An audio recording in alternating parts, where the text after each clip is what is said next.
Have you ever wondered why ancient Egypt, with all its grandeur, chose one symbol, above all others, to represent life itself?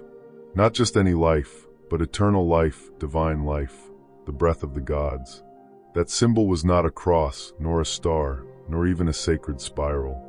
It was the Ankh, a curious loop atop a cross, held in the hands of deities and carved into the walls of temples older than most civilizations. But what if I told you the Ankh is far more than a cultural relic? What if I told you it holds a blueprint, a spiritual technology, capable of aligning you with the very source of existence? You see, what we've been told about the Ankh barely scratches the surface. Most view it as a decorative emblem, a relic of a long-dead religion. But to the ancient initiates of the Nile, the Ankh was a living key, capable of unlocking dimensions both within and beyond the human soul. A portal, a principle, a profound mystery encoded in shape and symbol. In this video, we're not going to skim the surface. We're diving into the hidden layers, the esoteric truth behind the Ankh they never taught you in school, in textbooks, or in temples turned to stone. We'll explore its origin, its connection to divine polarity, its appearance across lost civilizations, and most importantly, what it means for you. Because the Ankh is not just a symbol, it's a mirror of your own potential, a cipher for energy mastery, and a guide for those seeking to transcend limitation. And by the end of this journey, you may never look at it the same way again. So breathe deep, let the ancient currents move through you, and prepare to step through a doorway your soul has been knocking on for lifetimes. This is the story of the Ankh, not as history remembers it, but as the mystery intended it. To understand the Ankh, we must first unlearn. What we call Egypt was not merely a civilization, it was a cosmic school. Its temples were not just places of worship, they were encoded libraries of sacred science, mystery schools carved in stone. Within these sanctuaries, initiates did not study belief, they studied being. And at the center of this sacred knowledge stood the Ankh. In hieroglyphs, the Ankh is known as the symbol for life, but that translation is woefully inadequate. To the ancient Egyptians, known to themselves as Cometians, life wasn't simply biological animation. Life was a sacred continuum, a merging of spirit, soul, and matter.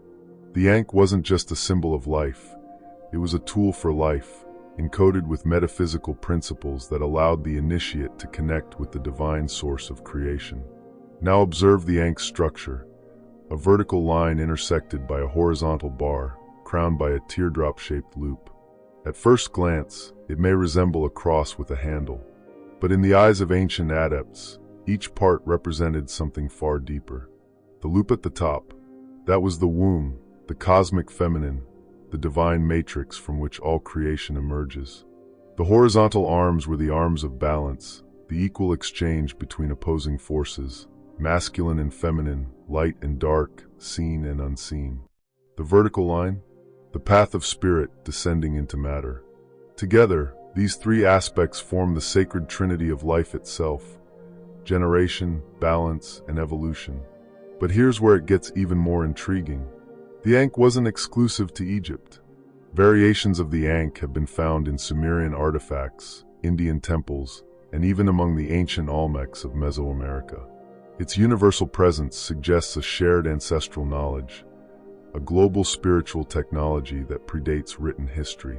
Could it be that ancient civilizations across the world were all tapping into the same source, and the Ankh was their interface? Many esoteric scholars believe the Ankh was more than symbolic.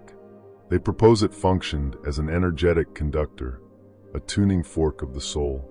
Priests and priestesses would hold it during rituals to align themselves with cosmic frequencies, amplifying their connection to divine intelligence. Some even suggest it played a role in energy healing, astral projection, and activation of higher consciousness. So why has this knowledge been buried? As time passed, spiritual wisdom gave way to religious dogma. Symbols like the Ankh were rebranded as pagan or idolatrous. The early church, in its consolidation of power, replaced the Ankh with the crucifix, removing the womb, the sacred feminine, from the symbol of life. And with that, an entire dimension of spiritual understanding was lost to history. but it was never truly forgotten. In secret orders, hidden temples, and the dreams of mystics, the Ankh continued to whisper. It called to those who sought more than doctrine, those who sought direct communion with the divine. And now it calls to you, because within the shape of the Ankh lies a message, a reminder that you are not a passive bystander in the theater of life. You are a conscious co-creator, a spark of eternity, encoded with the same mysteries the ancients once knew. And that's what we'll explore next, the deeper anatomy of the Ankh and how its sacred geometry unlocks the secrets of reality itself. Let us now turn inward into the sacred architecture of the Ankh itself. Every sacred symbol is a map, a code, not merely a drawing, but a diagram of energy, of consciousness, of reality's hidden framework. The Ankh in this light becomes not just an icon, but a key, one that opens the door between the visible and the invisible. Let's begin with the loop, the oval at the top of the Ankh. This is not a random shape. It's known as the Ru, the Egyptian glyph for the womb, the portal of birth and rebirth. But it also represents infinity, the unbroken cycle of existence, the zero point from which creation emerges. Mystics saw this loop as the divine feminine principle, the cosmic potential waiting to be activated. But this isn't just about biological femininity. It's about the principle of receptivity, of gestation, of inner stillness from which all things are born. In meditation, the loop corresponds to the crown chakra, the point through which divine energy enters the body. It is the threshold between realms, where spirit becomes form. Now the crossbar, stretching horizontally across the Ankh, is balance. In esoteric systems, it is the plane of manifestation, the dimension of duality. This is the world of opposites, night and day, male and female, chaos and order. It's no accident that the Ankh resembles the cross, a symbol of equilibrium across cultures. This horizontal line reminds us that life on Earth is a constant dance between opposing forces. But the Ankh doesn't stop there. It unites those forces. It doesn't choose sides, it harmonizes them. Just as the Taoist symbol of yin and yang holds both light and darkness in perfect curve, so too does the Ankh speak of balance through union, not conflict. Now the vertical stem, this is the path of spirit descending into matter.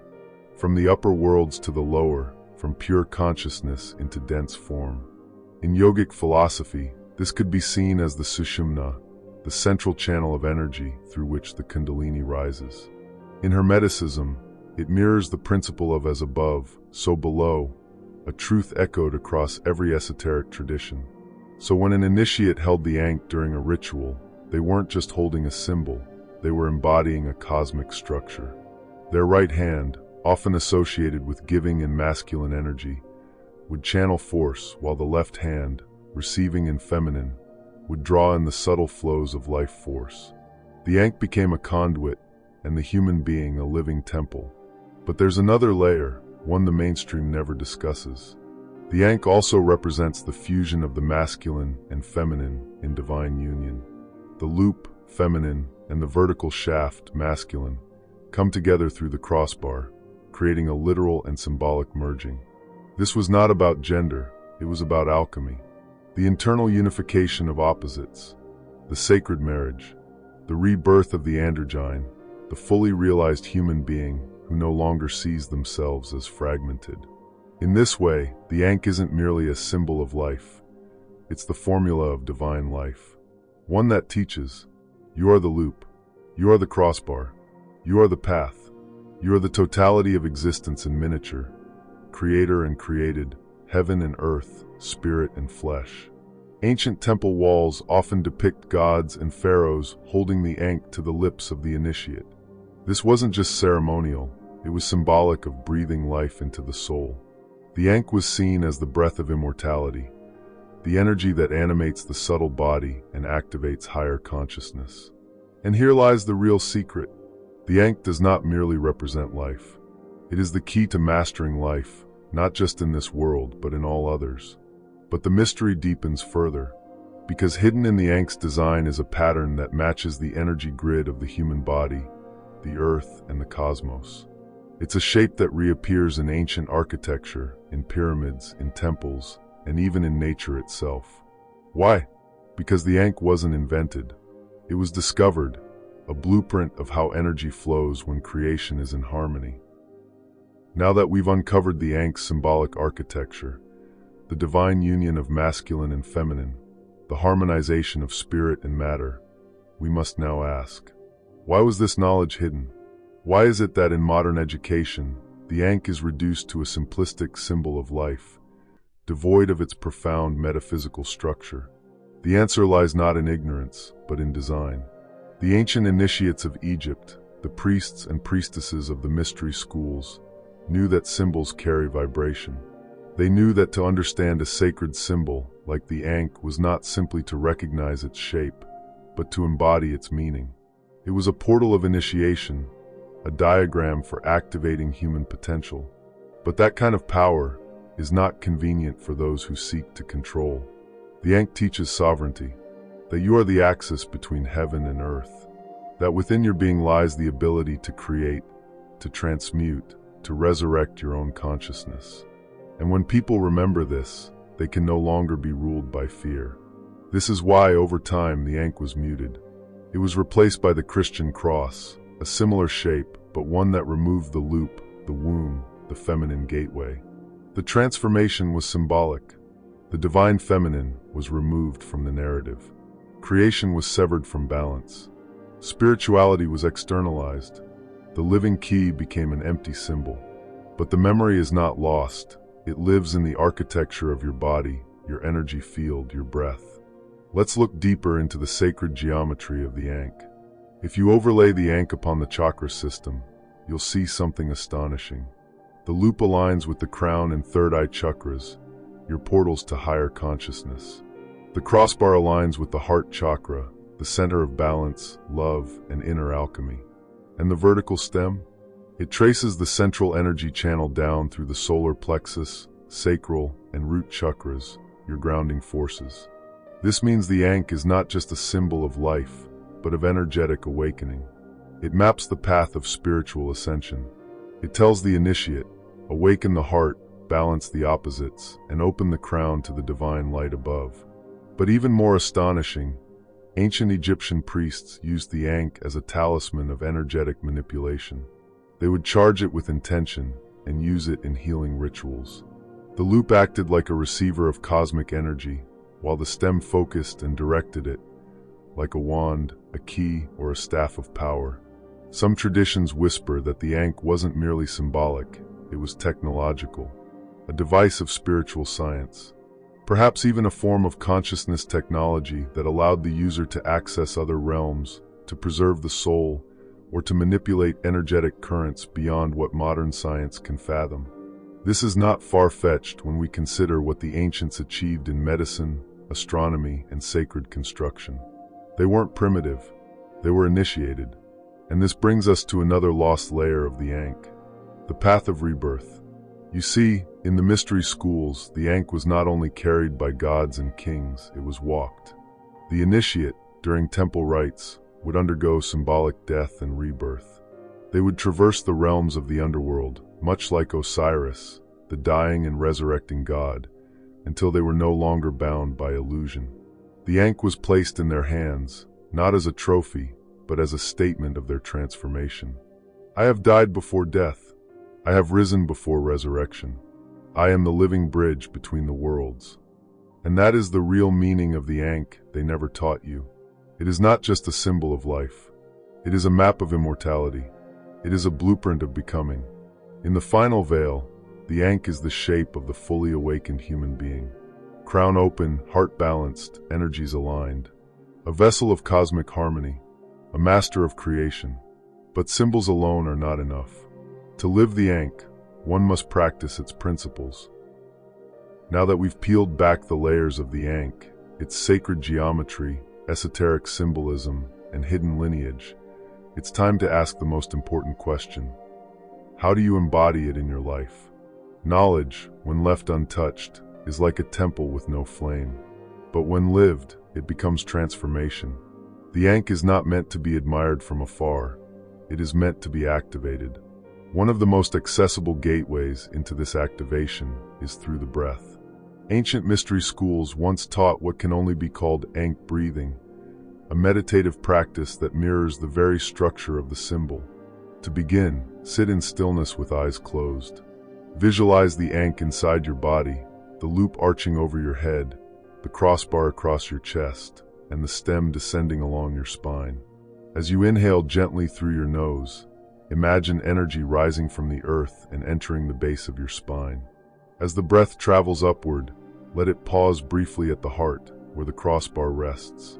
Here, allow the energy to expand within you, radiating outward.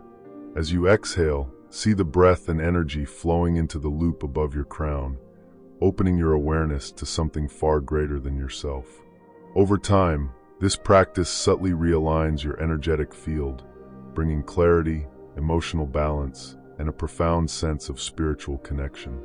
Beyond the breath, the Ankh can be integrated into your rituals and daily practices. In the ancient world, the Ankh was never just a symbol. It was a key, a talisman, a sacred oath.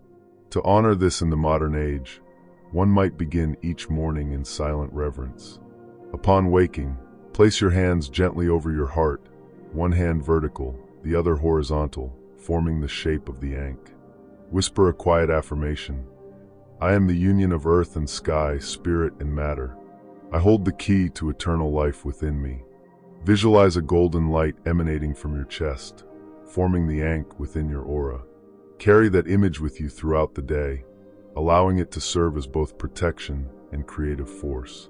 For those drawn to deeper levels of practice, the Ankh can also be used as a vessel for manifestation. Rooted in Hermetic principles, this practice is not wishful thinking. It is the art of conscious creation. Begin by clearly forming an intention, not merely a material desire, but something spiritually aligned. In a meditative state, visualize placing this intention inside the loop of the Ankh. Watch as it is illuminated and energized by the divine source. Then see it traveling downward through the stem of the Ankh, anchoring itself into the material world. In this symbolic act, you become the bridge between realms, the very essence of what the Ankh represents. But this path also demands integrity. The Ankh is a symbol of balance, and to carry its energy is to be held accountable to that principle. It calls you to confront your inner fragmentation, to heal the divide between the sacred masculine and divine feminine within you.